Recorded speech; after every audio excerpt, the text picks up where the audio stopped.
Welcome. This is a lecture recorded for general biology students at RCBC, but we hope others will join us. We're going to continue our discussion on biotechnology. In previous lectures, we talked about how biotechnology in recombinant DNA technology can help us to create a treatment for a disease, such as recombinant insulin for diabetics. We've also talked about how we can use biotech to diagnose diseases. And today we're going to talk about how we can actually prevent infectious diseases using vaccines. Now, the way that vaccines work is that they show your body the bad guy, the infectious agent, before it's ever going to make you sick.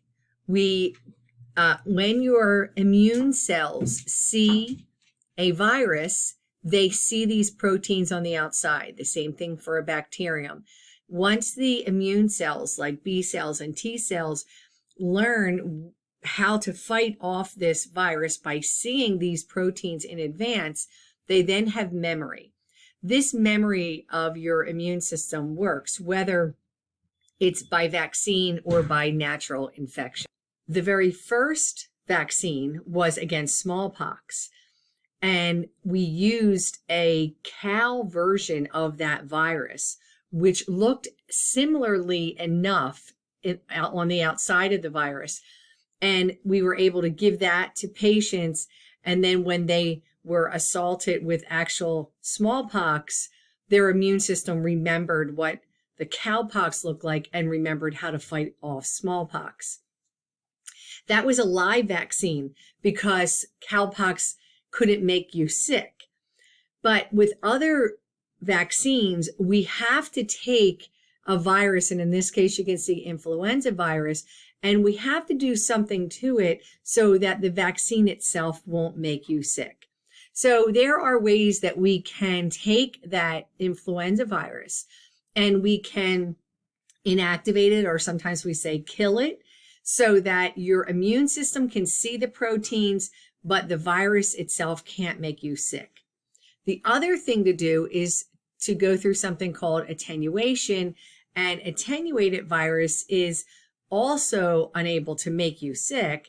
It's just a little bit crippled, if you will. And there are some negatives to both of these approaches. Sometimes your immune system doesn't respond as well to these two versions. Sometimes you can have a reversion, that you go from an attenuated form of the virus, but then it becomes virulent again.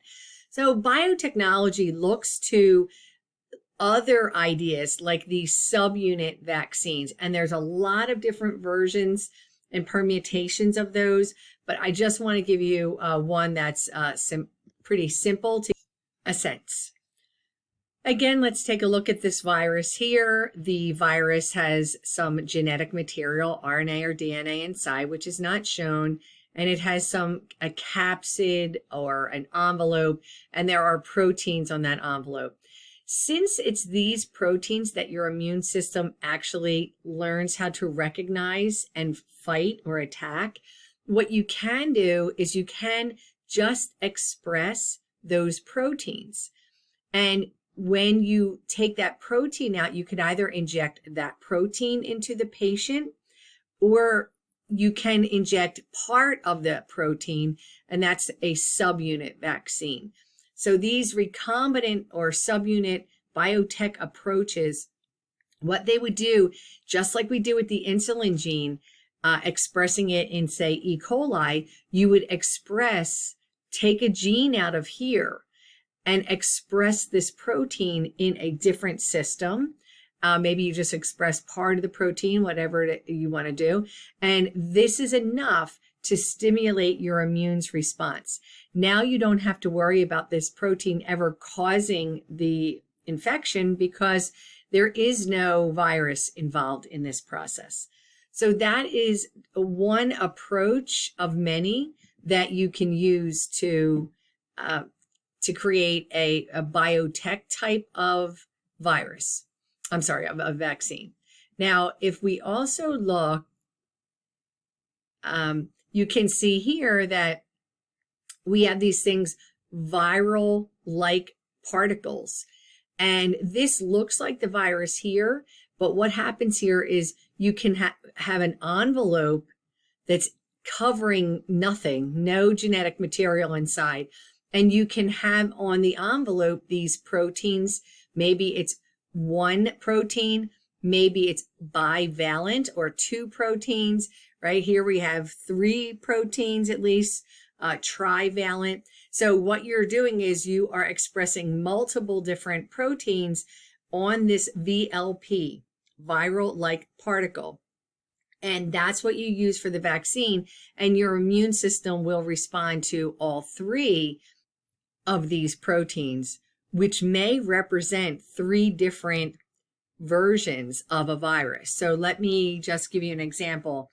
We have an approved vaccine that's based on multiple versions of human papillomavirus, and there are many different strains of the virus, and there are several that are particularly harmful and causing cancers, for instance. So what they can do is they can take the proteins from those different strains and they can put those proteins on the VLP so that your immune system would remember not just one version of that virus, but multiple versions of the virus. The same happens with the influenza, right? The H and the N's are different in the different strains. So we can create a vaccine that has different versions of the H and the N. And so when the flu season descends upon us, we would be equipped to fight off more than one version of influenza. I hope this helps. Take care.